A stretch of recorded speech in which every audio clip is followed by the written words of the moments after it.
Assalamualaikum warahmatullahi wabarakatuh.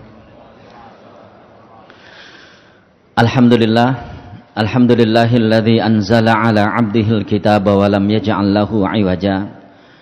Asyhadu an la ilaha illallah wahdahu la syarikalah, syahadata sidqin wa haqq, wa asyhadu anna Muhammadan 'abduhu wa rasuluhul mab'uts rahmatan lil alamin. Allahumma shalli wa sallim wa barik ala nabiyyika wa habibika Muhammadin wa ala alihi wa ashabihi tayyibin at-tahirin wa man salaka sabilahum wa tarassama khutahum wa nahaja manahijahum bi ihsanin ila yaumiddin. Asbahna wa asbahal mulku lillahi walhamdulillahi la syarikalah, la ilaha illa huwa wa ilaihin nusyur.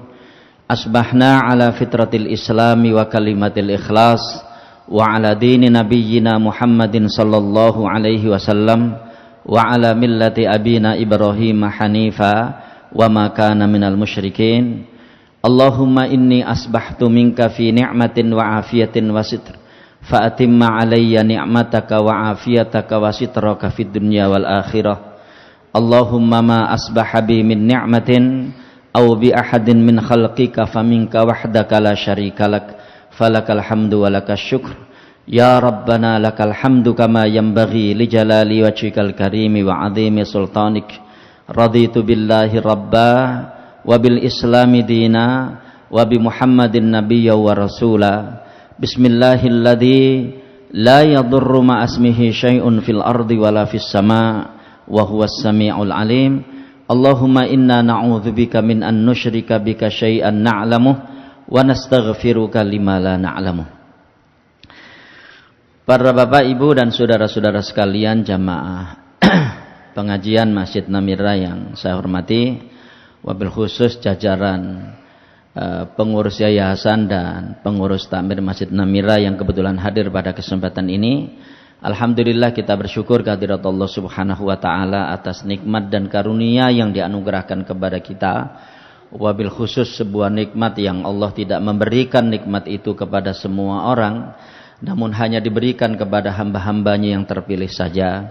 Dan nikmat itu adalah nikmat keimanan dan ketakwaan kita kepadanya, yang karenanya kita bisa bangun pada pagi hari ini dengan mengawali bermunajat kepada Allah Subhanahu wa taala.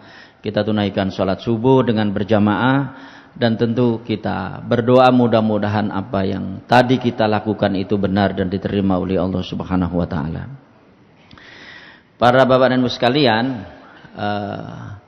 apa yang ingin saya sampaikan pada kesempatan ini sesungguhnya kalau saya boleh menyimpulkan, ini adalah sebuah otokritik.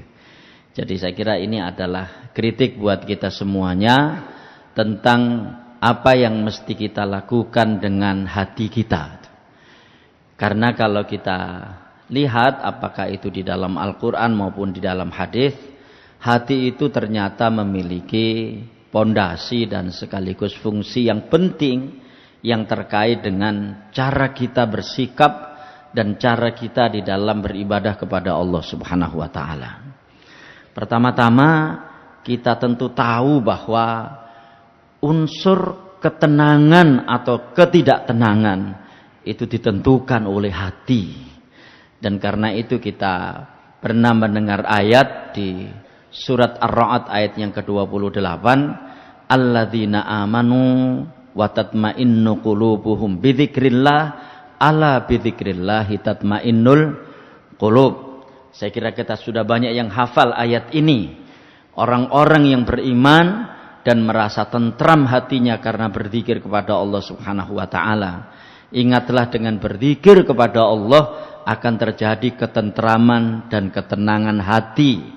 Kalau ini kita mengambil mafhum mukhalafahnya, berarti kalau orang itu berzikirnya kepada selain Allah, tentu akan terjadi berantakannya hati atau ketidaktenangan hati. Jadi parameter ketenangan dan tidak di sini ditentukan oleh hati. Yang kedua, kalau kita lihat di dalam hadis itu, betapa hati ini menjadi unsur paling penting dari kebaikan atau keburukan dari apa yang ada di dalam diri kita ini secara keseluruhannya. Maka dalam sebuah hadis panjang yang disampaikan oleh yang disabdakan oleh Rasulullah SAW dari seorang sahabat yang bernama Nu'man bin Bashir, dan hadis ini sahih diriwayatkan oleh Imam Bukhari dan Muslim. Di situ Rasulullah SAW bersabda dalam penggalan terakhir hadis itu, yang saya kira kita semuanya juga sudah sering mendengarkan hadis ini. Ala inna fi hadzal jasadi mudghatan idza saluhat saluhal jasadu kulluhu wa idza fasadat fasadal jasadu kulluhu ala wahyal qalb. Saya kira kita sering mendengarkan hadis ini juga. Ingatlah sesungguhnya di dalam dada ini atau di dalam jasad ini ada segumpal darah. Yang manakala segumpal darah itu baik, ya, maka akan baik seluruh tubuh ini. Dan manakala segumpal darah itu jelek, maka akan jelek seluruh tubuh ini. Ingatlah, itu adalah hati. Sehingga bagi kita, ya Bapak Ibu sekalian, sebagai orang-orang yang beriman kepada Allah Subhanahu wa taala, tentunya inilah yang perlu kita jaga. Ya, dan saya kira kita semuanya juga sudah melakukan itu, dan kita juga perlu tahu apa unsur-unsur yang menjadikan hati itu sehat dan apa unsur-unsur yang menjadikan hati itu rusak. Ya. Apa yang menjadikan hati ini kemudian sehat dan apa yang menjadikan hati ini kemudian sakit. Kita semua harus mengetahui itu. Karena minimal dua hal yang saya sampaikan di awal tadi. Inilah parameter ketenangan atau ketidaktenangan. Ya. Sehingga kalau orang mengatakan pasti alhamdulillah hatiku tenang. Kita tidak mengatakan sikilku tenang atau tanganku tenang. Ya kan?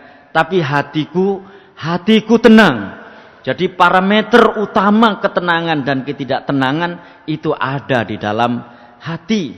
Dan yang kedua, sebagaimana di dalam hadis tadi, bahwa sesungguhnya hati ini adalah penentu dari kebaikan atau ketidakbaikan dari keseluruhan apa yang ada di dalam diri kita.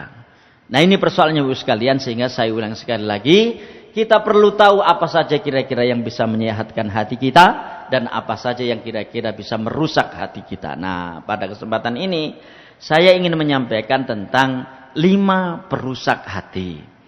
Dan saya kira di dalam kitab Madarijus Salikin yang dikarang oleh Imam Ibnu Qayyim di halaman 451 sampai 452 itu ada kalimat seperti ini. Ya, ada kalimat seperti ini. Dan ini saya kira nanti kita bisa melihat kira-kira unsur-unsur perusak ini ada atau tidak di dalam diri kita. Jadi unsur-unsur yang bisa merusak hati ini ada atau tidak di dalam diri kita, coba kita lihat di sini. Wa amma mufsidatul qalbil khamsah.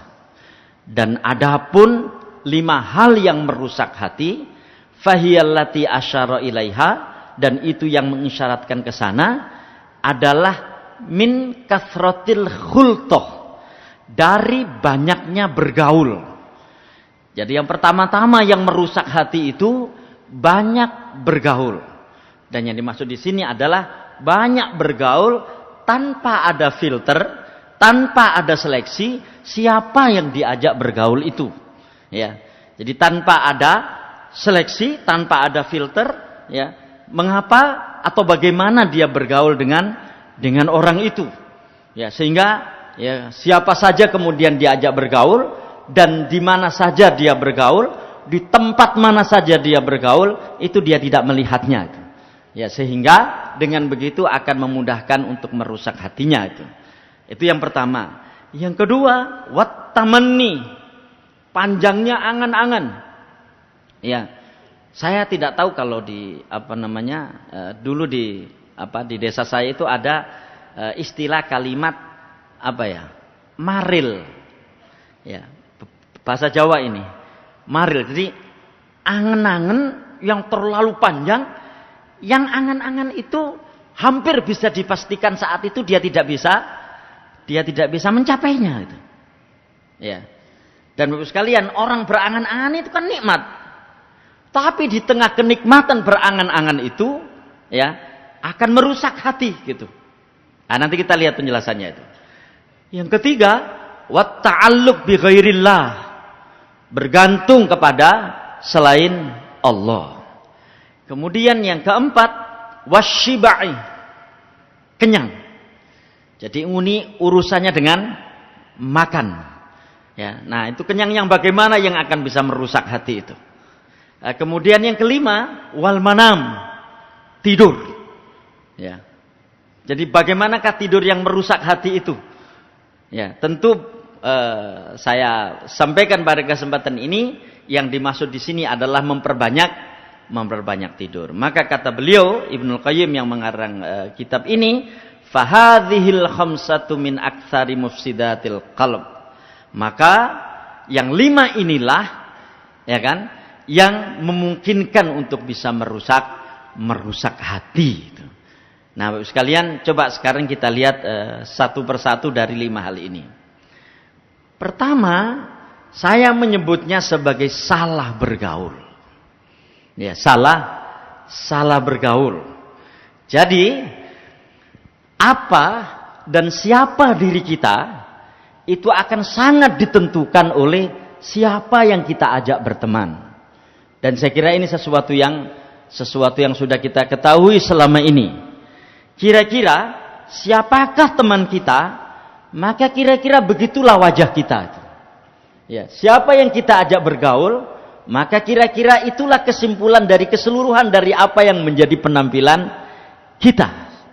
Maka yang kita ajak bergaul adalah orang-orang baik, maka insya Allah disitulah akan muncul aura kebaikan di dalam diri kita. Begitu pula sebaliknya, ketika yang kita ajak bergaul adalah orang-orang yang tidak baik, maka kira-kira ketidakbaikan itu yang nanti akan tertransformasikan ke dalam diri kita. Saya kira ini sesuatu yang wajar, tapi Bapak sekalian, di ayat yang ke-27 sampai 29 dari surat Al-Furqan, ya, di sini kalau kita lihat Allah Subhanahu wa taala menjelaskan kepada kita tentang bagaimana kesudahan akhir dari orang-orang yang salah bergaul. Ya, di ayat ini. Di situ Allah Subhanahu wa taala berfirman, a'udzubillahi minasyaitonir rajim, wa yauma ya'adzu dzalimu 'ala yadayhi yaqulu ya laitani ittakhadtu ma'ar rasuli sabila. Dan ingatlah di hari ketika orang zalim itu menggigit kedua tangannya. Itu di hari kiamat nanti tentu. Seraya mereka berkata, ya laitani ittakhadtu ma'ar rasuli sabila. Aduhai, kiranya dulu aku mengambil jalan bersama Rasul. Alangkah seandainya dulu ketika aku hidup di dunia itu, jalan yang aku ambil itu adalah jalan bersama Rasul. Ya wailata laitani lam attakhidh fulanan khalila. Ya, celakalah aku, kiranya aku dulu tidak menjadikan si fulan itu sebagai teman akrabku gitu. Jadi dia menganggap dirinya celaka, kenapa dulu dia berteman dengan orang itu? Seandainya dulu aku tidak berteman dengan orang itu, niscaya aku tidak akan celaka. Ya, sampai seperti itu. Laqad adallani 'anidz dzikri. Sungguh dia telah menyesatkan aku dari Al-Qur'an. Ba'da idz ja'ani, setelah Quran itu datang kepadaku, wa kana syaitanu lil insani khadula, dan adalah setan itu tidak akan mau menolong manusia.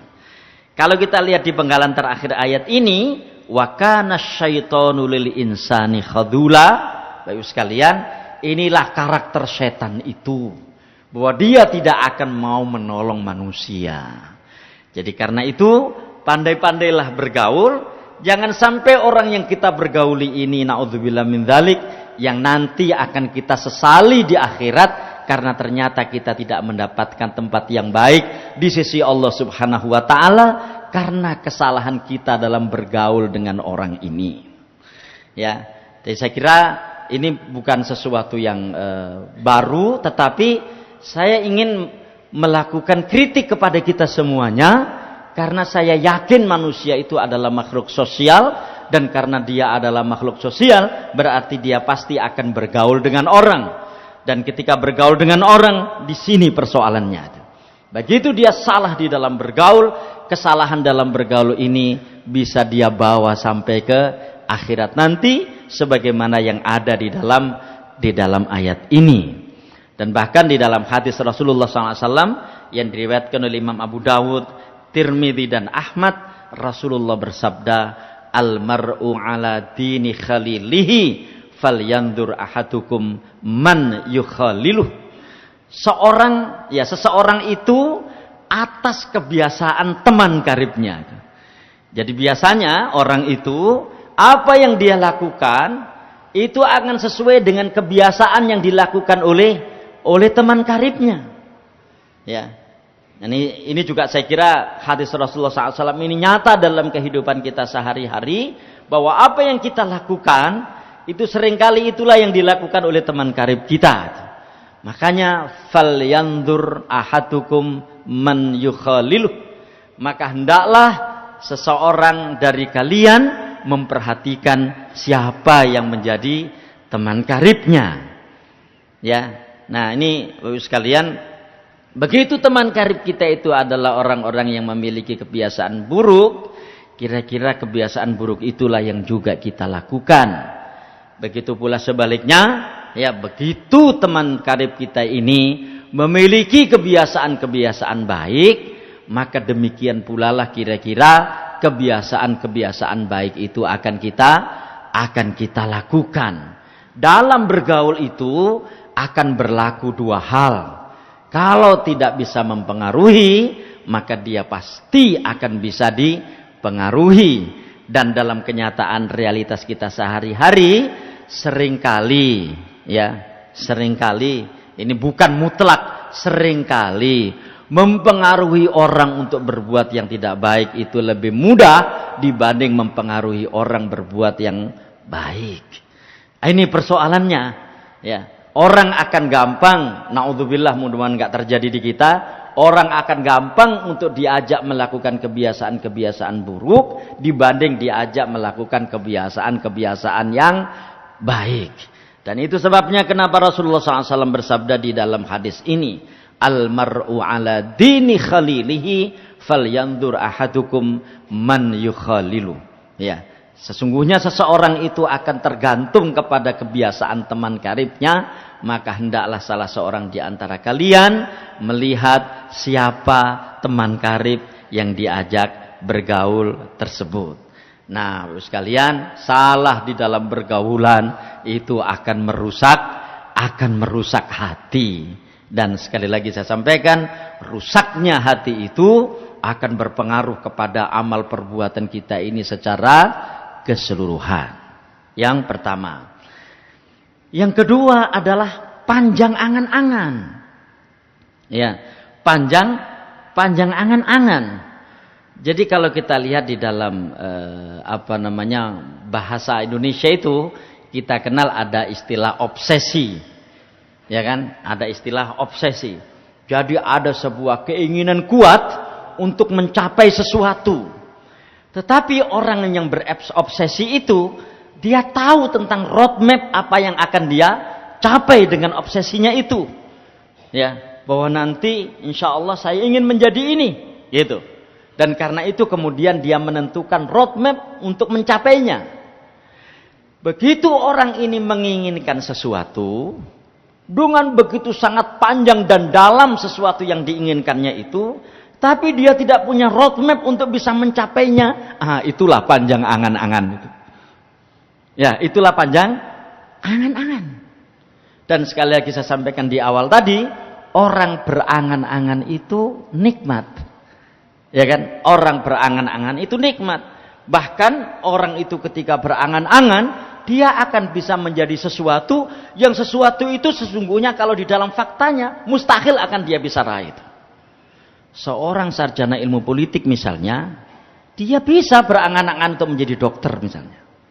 Meskipun secara fakta tidak mungkin itu akan bisa dia dapatkan. Jadi seperti itu. Nah, Bapak sekalian, panjang angan-angan gitu ya. Kemudian tanpa ada roadmap, tanpa ada cara untuk bagaimana mencapainya, ini biasanya akan menjadikan orang itu kehilangan waktu banyak di dalam beramal. Maksudnya orang yang panjang angan-angannya itu biasanya defisit amal perbuatannya, dan itu akan merusak hatinya. Dan itulah maka di dalam hadis ini orang yang angan-angannya itu panjang, ya kan? Itu disebut sebagai orang yang tidak berdaya. Lagi-lagi hadis ini mungkin juga pernah kita dengarkan di dalam kajian-kajian kita di Masjid Namira ini. Rasulullah SAW bersabda, ya, jadi ini ada sebuah hadis yang diriwayatkan oleh Imam Ahmad dan Tirmidzi dari seorang sahabat yang bernama Shaddad bin Aus, ya. Rasulullah bersabda, al-kayyisu man dana nafsahu wa amila lima ba'dal maut. Ya. Jadi orang yang pandai itu, orang yang cerdas itu adalah orang yang menghisab dirinya. Ya. Berarti kan orang yang menghisab dirinya itu adalah tipologi orang-orang yang tahu tentang kadar dirinya. Dia tidak ingin menjadi orang-orang yang tidak tahu siapa dirinya. Ya kan? Wa amila lima ba'dal maut, serta beramal untuk kehidupan setelah matinya. Ini orang yang cerdas. Ya. Nah, sekalian, kalau kita lihat man dana nafsahu wa amila lima ba'dal maut, ini terukur. Ya kan? Orang yang menghisab dirinya dan kemudian beramal untuk setelah kematiannya, itu terukur. Karena dengan menghisab diri, dengan mengevaluasi diri, orang ini akan tahu siapa dirinya, dan dia juga tahu apa yang harus dia lakukan terkait dengan kemampuan yang dia miliki. Ya kan? Jadi terukur dirinya ini. Nah, sebaliknya, wal ajizu manittaba'a nafsahu hawaha.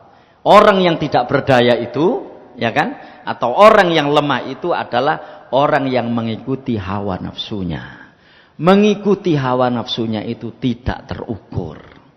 Bahkan seringkali banyak kita jumpai orang-orang yang mengikuti hawa nafsunya dan setelah itu dia tidak tahu lagi siapa dirinya yang sebenarnya.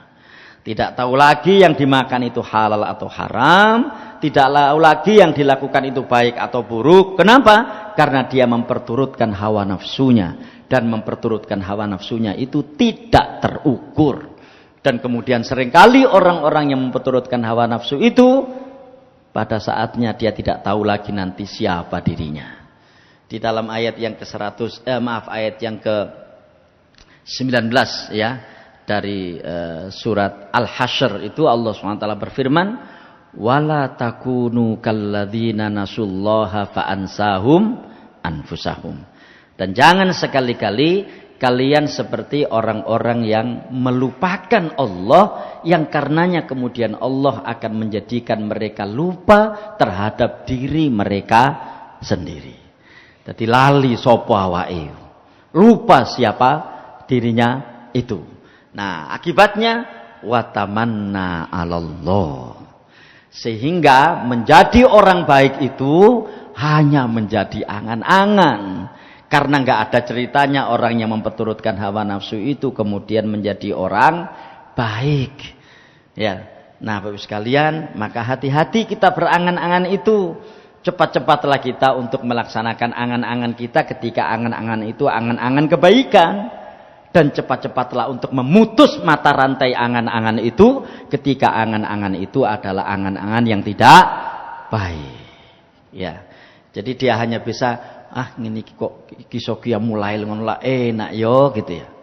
Segera laksanakan itu supaya qiyamul tidak hanya menjadi angan-angan. Ya. Ngene iki kok iso ngetokno zakat ngono lah enak yo, segera laksanakan ketika sudah mampu menunaikan zakat. Karena seringkali perbuatan-perbuatan baik itu akan kita inginkan untuk bisa melaksanakannya di saat kita sudah tidak mampu lagi melaksanakannya. Hati-hati ini. Dan ini juga peringatan buat diri saya sendiri dan kita semuanya, bahwa perbuatan-perbuatan baik itu nanti suatu ketika hanya akan menjadi penyesalan. Ya, kita ingin melaksanakannya tapi saat itu kita sudah tidak lagi mampu mengerjakannya. Ya, gambarannya zakat itu misalnya. Ya. Jangan-jangan naudzubillah min dzalik, kita ingin menunaikan zakat itu ketika kita sudah bangkrut. Ya kan? Ketika kita sudah nggak punya apa-apa lagi. Ya. Atau jangan-jangan kita ingin melakukan ibadah-ibadah besar itu ketika kita sudah tidak mampu lagi melakukannya. Iya biyen lapo pas nom-noman ku gak tahu tahajud blas. Begitu saiki wis tuwa bla bla bla dan seterusnya. Lapo pas sugih ku, ya kan? Aku kok gak ngetokno zakat. Begitu saiki wis gak iso ngetokno zakat soalnya wis gak sugih maneh. Hati-hati sekalian, laki-laki ini peringatan buat saya sendiri dan kita semuanya. Jangan sekali-kali kita termasuk orang-orang yang ingin berbuat baik dan saat itu kita sudah tidak bisa melakukan perbuatan baik itu. Sehingga hanya menghayal. Ya kan, hanya menghayal. Nah, itu yang merusak hati. Ya, itu yang merusak hati. Puncaknya penyesalan tidak melakukan perbuatan baik itu nanti di akhirat. Dan ketika itu terjadi sudah tidak ada gunanya lagi. Karena begitu di akhirat kita menyesal sudah tidak ada remedi. Ya, begitu kita di alam kubur menyesal sudah tidak ada remedi. Ya, meskipun di situ kita minta, ya, atau meskipun di situ orang itu minta untuk dikembalikan lagi ke dunia. Ya. Wa anfiqu mimma razaqnakum min qabli an ya'tiya ahadakumul maut fayaqula rabbi laula akhartani ila ajalin qarib fa asaddaqa wa akun minas sholihin. Ya Allah, mboten saged tadi tunda sekedap kim ngawon saat maut kematian ini. Mangke kula badhe dados tiyang soleh, mangke kula badhe ngedalaken sedekah lan zakat. Kan itu. Ya, laula akhartani ila ajalin qarib. Ya Allah, seandainya engkau akhirkan, engkau tunda sedikit saja ajal ini. Jangan dicabut nyawa saya sekarang. Bapak Ibu sekalian, cuma ini sesungguhnya kasih sayang Allah Subhanahu wa taala memberikan bocoran kepada kita. Ya kan? Akan hal ini. Karena ini kita tidak akan mendapatkannya di dalam diri orang mati karena dia sudah nggak bisa ngomong. Ya kan? Nah, di situ. Ini watamanna 'alallah. Panjang angan-angan. Karena panjang angan-angan inilah yang menjadikan dia mengalami apa yang disebut di ilmu ekonomi itu sebagai defisit amal soleh. Nah, yang kedua. Yang ketiga, bergantung kepada Allah kepada selain Allah Subhanahu wa taala. Bapak Ibu sekalian, bergantung kepada selain Allah Subhanahu wa taala ini atau bergantung kepada Allah Subhanahu wa taala ini adalah hari-hari kita. Ya kan? Itu akan sangat terkait dengan kita sendiri gitu. Karena tidak ada hari-hari, tidak ada amal-amal yang kita lakukan kecuali di situ akan bergantung. Tergantung kita bergantungnya kepada siapa? Kepada Allah ataukah kepada selain Allah? Nah, orang-orang kafir itu mereka ini bergantung kepada selain Allah sebagaimana Allah menyampaikannya dalam ayat ini di surat Yasin ayat yang ke-74 dan 75. Wattakhadhu min dunillahi aliha la'allahum yunsarun. Mereka menjadikan Tuhan-Tuhan selain Allah agar mereka mendapatkan pertolongan. Jadi mereka bergantung kepada Tuhan-Tuhan selain Allah Subhanahu wa taala agar mereka mendapatkan pertolongan dari Tuhan-Tuhan itu. Padahal la yastati'una nasrahum. Tuhan-Tuhan itu tidak akan bisa menolong mereka. Wahum lahum jundum muhdharun. Padahal ya Tuhan-Tuhan itu yang menjadi tentara yang mau disiapkan untuk menjaga mereka. Memang kadang-kadang kan tidak masuk akal kalau kita lihat orang-orang Quraisy itu bagaimana patung-patung itu ya diberikan mandat oleh orang yang menyembahnya agar patung-patung ini menjaga dirinya. Kan begitu. Nah, itulah yang digambarkan di dalam ayat ini.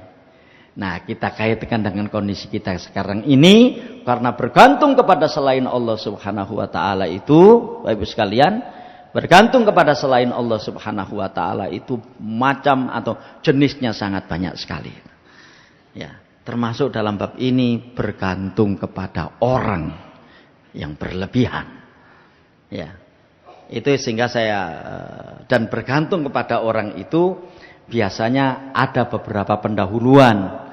Ya kan? Ada beberapa pendahuluan. Mungkin diawali dengan curhat kepada orang itu. Ya kan? Dan seterusnya sampai kemudian hatinya itu menaruh ketergantungan kepada orang itu lebih besar daripada ketergantungannya kepada Allah Subhanahu wa taala. Na'udzubillah. Ya, ini yang tidak boleh terjadi. Makanya Bapak sekalian, dalam kondisi-kondisi sulit banyak-banyaklah dekat kepada Allah. Jangan dekat-dekat, jangan terlalu dekat kepada orang untuk menyampaikan kesulitan-kesulitan kita itu. Ya, saya ingin menegaskan hal ini karena beberapa kali saya pernah menyampaikan. Saya kok kurang setuju ketika ada ungkapan curhat itu adalah separuh penyelesaian masalah. Menurut saya curhat itu bisa menambah masalah. Ketika kita curhat kepada orang yang salah, orang itu mendengarkan curhat kita. Dan setelah itu kita minta pendapat dia. Apa katanya? Masalahku cik luwe akeh timbangane masalahmu gitu. Ya. Coba kalau kita gitu gimana? Kita udah terlanjur menyampaikan apa yang menjadi keluhan-keluhan dan kesulitan-kesulitan kita. Dia menjawab, masalah saya lebih banyak daripada masalahmu. Kunci lumayan mek ngono tok. Aku lebih dari itu misalnya. Ya kan? Enggak ada gunanya kan? Hilang semua kan yang kita inginkan itu. Bapak sekalian, makanya di saat-saat sulit mungkin kita perlu melihat ayat-ayat Allah di dalam Al-Qur'an.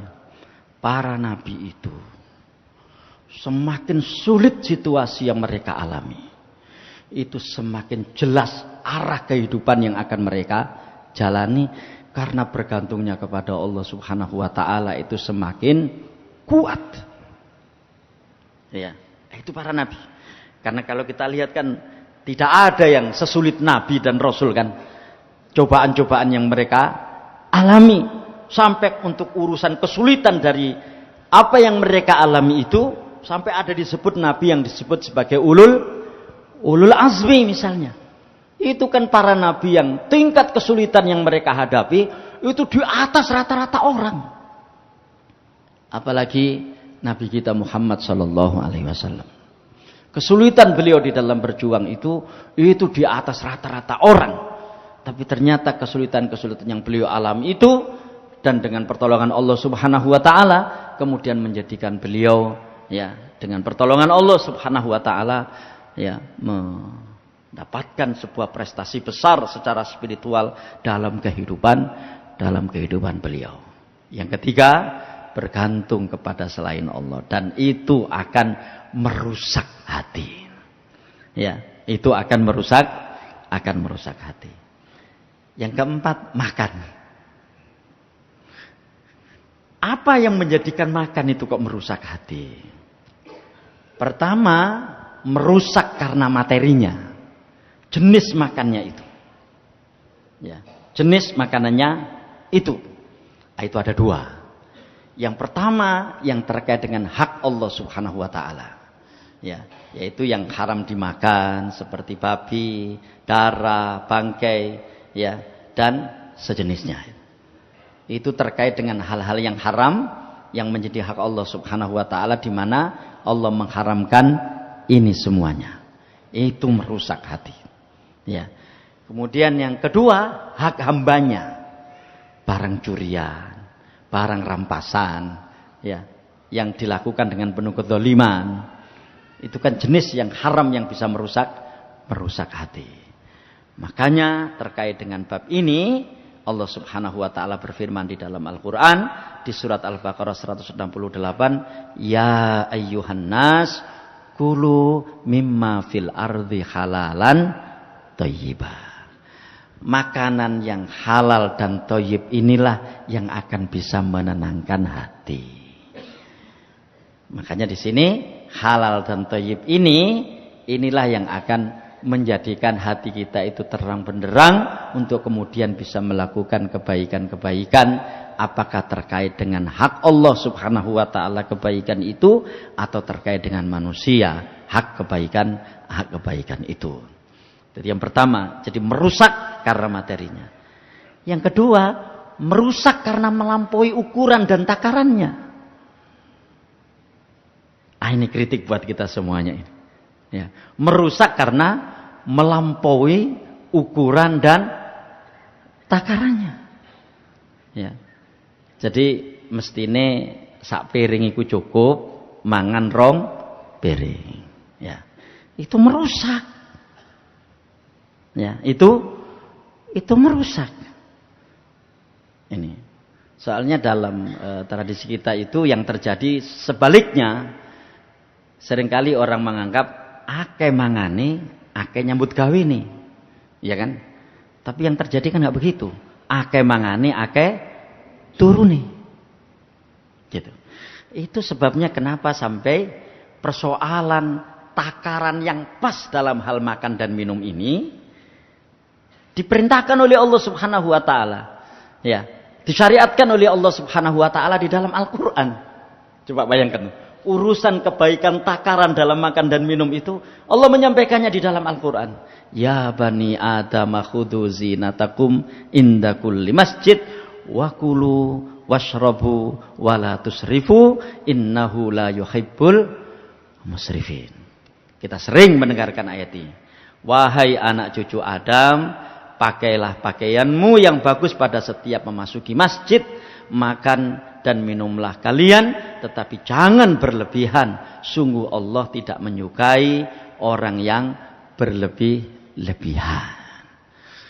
Sekalian kalau kita lihat ya, ini bukan hanya persoalan merubah hati, merusak hati dengan makna substansial spiritual, tapi juga merusak hati dengan makna fisik.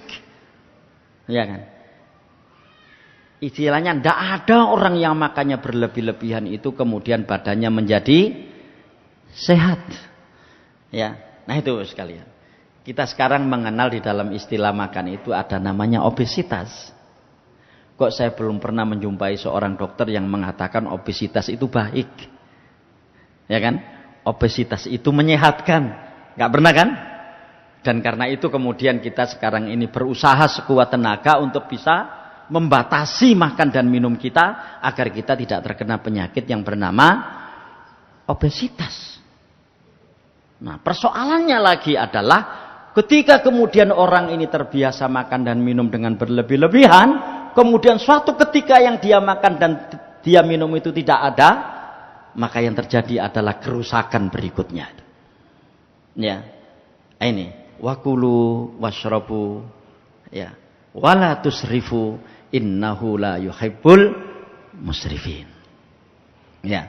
Nah, sekalian mungkin kita pernah mendengar bahwa kita ini adalah kaum yang tidak makan kecuali lapar dan ketika makan tidak begitu kenyang. Mendengarkan, saya tidak akan membawakan hadis itu karena hadis itu dhaif gitu ya. Hadis itu dhaif. Saya tidak membawa hadis ini. Tapi ada hadis Rasulullah yang seperti ini. Ya. Ma mala adamiyun wi'a'a syarron min batnin. Tidaklah seorang anak Adam itu memenuhi bejana yang lebih buruk dari memenuhi perutnya. Jadi istilahnya memenuhi kebutuhan perut ini bisa menjadi unsur paling buruk di dalam kehidupan seseorang. Ya. Jadi katakan tidaklah seorang anak Adam itu memenuhi bejana yang lebih buruk ya dari memenuhi perutnya. Artinya memenuhi bejana, memenuhi wadah yang paling buruk itu ketika dia memenuhi perutnya. Oleh karena itu bihasbi bani adama akalatun yuqimna sulbahu. Cukuplah bagi anak Adam untuk beberapa suap makanan yang bisa menegakkan tulang rusuknya. Artinya cukuplah dengan makanan yang kemudian makanan itu sudah menjadikan tulang rusuk ini berdiri. Soalnya ojo akeh-akeh mangan, nek akeh-akeh mangan gak iso ngadeg gitu. Kira-kira begitu. Ya. Sampai Rasulullah SAW secara teknis ya memberikan cara bagaimana makan yang benar itu. Fa in kana la mahala ya. Jika kebutuhan makan dan minum itu harus dipenuhi secara sempurna, fathuluthun li tu'amihi. Maka jadikanlah perut itu sepertiga untuk makanan. Wa thuluthun li syarabihi, dan sepertiga untuk minuman. Wa thuluthun li nafasihi, dan sepertiga untuk oksigen yang ada di dalam perutnya itu. Karena begitu salah satunya ini melampaui batas, maka akan merusak yang lainnya. Begitu ya makanan itu lebih daripada sepertiga, maka nanti ada sepertiga yang lain yang akan rusak. Apalagi naudzubillah min dzalik, kemudian porsi makanannya itu diambil dari setengah kebutuhan perutnya, maka berarti yang rusak itu akan lebih banyak. Apakah rusak terkait dengan nafasnya atau rusak yang terkait dengan minumnya, dan begitu seterusnya. Nah, Bapak-Ibu sekalian, yang tahu persis seperti ini ya kita sendiri. Karena persoalan makan dan minum itu kapasitas, ya, di mana masing-masing orang punya kapasitas yang berbeda satu dengan yang lainnya. Begitu orang melanggar ini semuanya, naudzubillah min dzalik, ya, maka itulah nanti yang akan merusak hatinya. Dan itu sebabnya Ibu sekalian, kenapa di dalam Islam itu disyariatkan puasa? Ya kan? Itu kan banyak sekali fungsi dan kegunaannya. Ya, saya tidak ingin menyampaikan itu karena mungkin kita semua juga sudah mengetahuinya. Di antara fungsinya adalah menjaga alat pencernaan ini supaya bisa tetap bekerja dengan baik, kan begitu. Ya. Dan seperti itu. Sampai kemudian ada ya puasa yang sering dilakukan Rasulullah SAW, puasa Daud misalnya.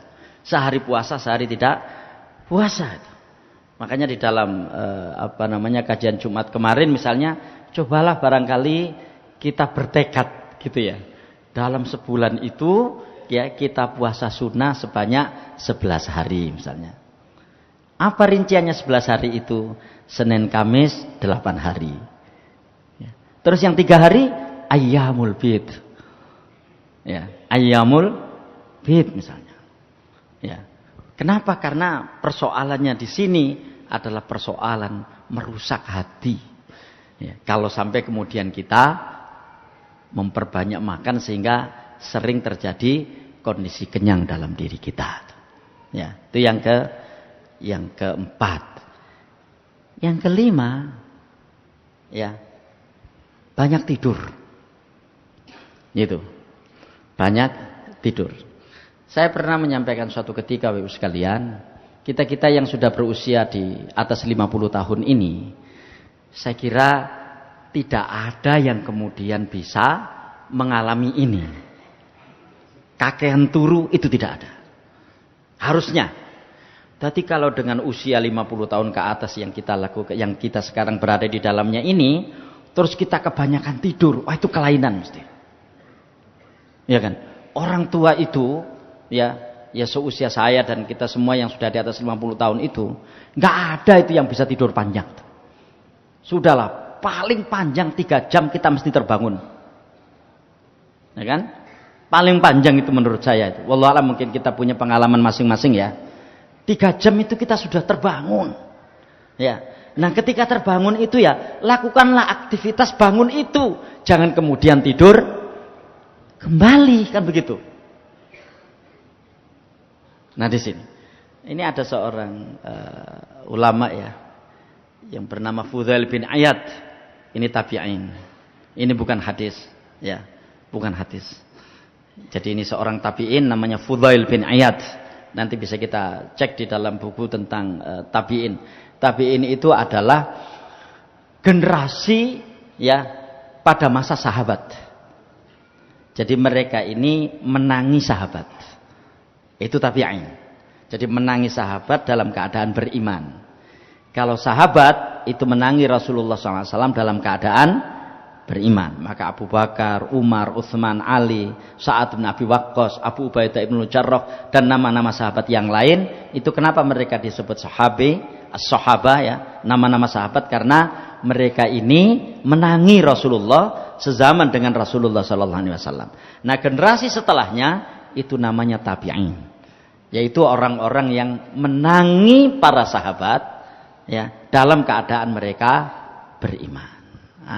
Fudail bin Iyad ini mengatakan khaslatani tuqassiyanil qalb. Ada 2 perkara yang menjadikan hati itu keras. Ya. Ada dua perkara yang menjadikan hati itu keras. Kata beliau, kathratun naum, ya, kakean turu, wa kathratul akal, kakean mangan. Ya, kebanyakan tidur dan kebanyakan makan. Nah, disitulah Bapak sekalian, sehingga kalau kita lihat di dalam Al-Qur'an maupun di dalam hadis, keduanya ini kan mendapatkan banyak porsi pembahasan. Ya kan? Yang porsi pembahasan yang terkait dengan tidur atau terkait dengan makan ini, pembahasannya lebih banyak dikaitkan dengan bagaimana keduanya ini bisa menunjang orang itu untuk bisa semakin produktif dalam melakukan ibadah. Bagaimana orang itu makan, yang makannya itu menjadikan orang itu semakin produktif di dalam ibadah. Dan bagaimana orang itu tidur, di mana tidurnya itu menjadikan orang itu semakin produktif di dalam ibadah. Itu diatur sedemikian rupa di dalam Al-Quran maupun di dalam hadis. Misalnya, gitu ya, mungkin kita juga sudah pernah mendengar hadis itu. Rasulullah SAW itu mempercepat tidurnya setelah Isya itu. Ya, ketika sudah tidak ada lagi aktivitas dan seterusnya. Ojo jandon sak marini sak sing kuno ngobrol ka ono gunane. Cepat-cepatlah tidur. Supaya apa? Supaya nanti cepat bangun dan melakukan sholat tahajud misalnya. Sampai seperti itu. Bahkan ada namanya tidur qailulah, tidur siang. Tidur siang sebentar sebelum waktu zuhur. Supaya apa? Supaya ketika sholat zuhur itu fresh dan seterusnya. Jadi bagaimana aturan-aturan tentang tidur itu, apakah di dalam Quran maupun di dalam hadis, itu dimaksudkan supaya orang itu lebih produktif dan lebih baik di dalam menjalankan ibadah. Sampai doa-doanya. Ya, kenapa? Tidur itu adalah nisful maut. Tidur itu adalah separuh dari kematian. Yang kita bisa suatu ketika tidak bangun dari tidur kita ketika Allah Subhanahu wa taala menghendaki. Karena itu kita diperintahkan untuk berdoa, yang salah satu doanya adalah doa tentang kematian. Bismillahi amutu wa ahya. Ya, dengan menyebut nama Allah, aku mati dan aku hidup. Itu dibaca sebelum tidur, belum lagi doa-doa yang lainnya. Dan saya kira di antara aktivitas yang Rasulullah Shallallahu Alaihi Wasallam banyak mengajarkan doa itu di dalam tidur. Begitu pula makan. Bagaimana makan yang kita lakukan ini menjadikan kita semakin produktif di dalam melakukan ibadah kepada Allah Subhanahu Wa Taala, di dalam melakukan perbuatan-perbuatan baik, di dalam melakukan amal-amal soleh. Begitu keduanya ini kita tidak melakukan sebagaimana mestinya, maka banyak tidur dan banyak makan, inilah yang akan merusak hati kita. Dan naudzubillah min dzalik, jangan sampai terjadi. Begitu hati ini rusak, akan berantakan seluruh amal perbuatan kita. Assalamualaikum warahmatullahi wabarakatuh.